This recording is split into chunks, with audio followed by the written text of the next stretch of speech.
श्री कृष्ण कथा में सभी भक्तों का स्वागत है।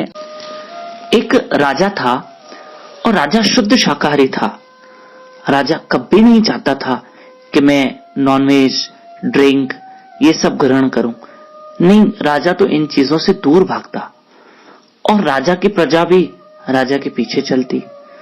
लेकिन अब आपको पता है कि कुछ लोग हैं इस चीज के बगैर रह नहीं पाते। शराब छोड़ना तो चाहते हैं लेकिन शराब उनको नहीं छोड़ रही। मांसाहार खाने में तो अच्छा लगता है लेकिन उस मांस को खाने से हमारा मांस बढ़ता है, हमारा शरीर हृष्ट पुष्ट हो जाता है, पर वो शरीर बना के भी क्या फायदा, क्या फायदा। चलिए, इससे क्या होगा, मुझे एक बात बताओ। शरीर में तंदुरुस्ती आएगी, शरीर हट्टा कट्टा होगा, क्या हम मरेंगे नहीं? क्या हमारी कभी मृत्यु नहीं होगी? क्या हम ये सब खाने से हमारी आयु लंबी हो जाएगी? ये हमारी इंसान की एक सोच है। कई लोग तो ऐसे कहते हैं, भाई इन बकरों का मांस खाओ, नहीं खाओगे तो इनकी पैदाश बढ़ जाएगी और ये हमारी खेती बाड़ियों को नुकसान पहुंचाएंगे। लो, ये कोई बात हुई? इनकी आदमशुमारी बढ़ रही है। अरे नेचर खुद ही उसको सेट करेगी। आप और मैं क्यों जुम्मा लें कि इनकी पैदाश कम होगी, बढ़ेगी? कुदरत अपना काम खुद ही करती है। जब पैदाश बढ़ती है तो उसको बैलेंस कुदरत ही करती है। तो इसलिए हमें इन चीजों को अवॉइड करना चाहिए। लेकिन एक दिन राजा अपने नगरी में घूम रहा था। राजा को प्यास लगी। नगरी में घूमते घूमते एक घर में गया, कहा मुझे पानी पिलाओ। पानी पिया। राजा ने कुछ ग्रहण नहीं किया, राजा ने सिर्फ जल ग्रहण किया।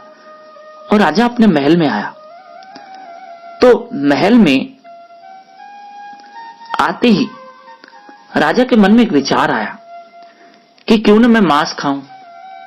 पता नहीं, बैठे बैठे राजा के मन में यह विचार आया, मैं नॉनवेज खाऊं, मैं मांसाहार खाऊं और शराब पीऊं। आखिर तो मैं राजा हूं, मैं तो सब कर सकता हूं, मुझे कौन मना करेगा। लेकिन राजा ने सोचा, ये मेरे मन में आज विचार भी क्यों आ रहा है? मैं तो इस चीज के सख्त खिलाफ हूं और मेरी आधे से ज्यादा प्रजा मांस शराब ग्रहण नहीं करती है मेरे कहने पे। और मैं ये सब क्यों कर रहा हूं? बहुत देर तक विचार चला, बहुत देर तक विचार चला। राजा ने, खैर वो सब बात दिमाग से थोड़ी देर के बाद निकल गई। राजा ने तुरंत अपने गुरु महाराज को दरबार में बुलाया। गुरु आया, राजा से पूछा, क्यों अचानक आपने मुझे बुलाया? राजा ने कहा, महाराज मेरे अंदर क्यों ऐसे विचार आए? तब गुरु महाराज ने पूछा, राजा आप कहां गए थे और आपने किससे संपर्क किया? कहा, नहीं, मैं बस अपनी नगरी टहलने निकला था, कहीं प्यास लगी तो उस घर का पानी पिया। गुरु ने कहा, जिस घर का आपने पानी पिया, जिस व्यक्ति ने आपको पानी दिया, उसका कारोबार क्या है? राजा, इसकी इंक्वायरी निकालो। राजा ने इसकी इंक्वायरी निकाली।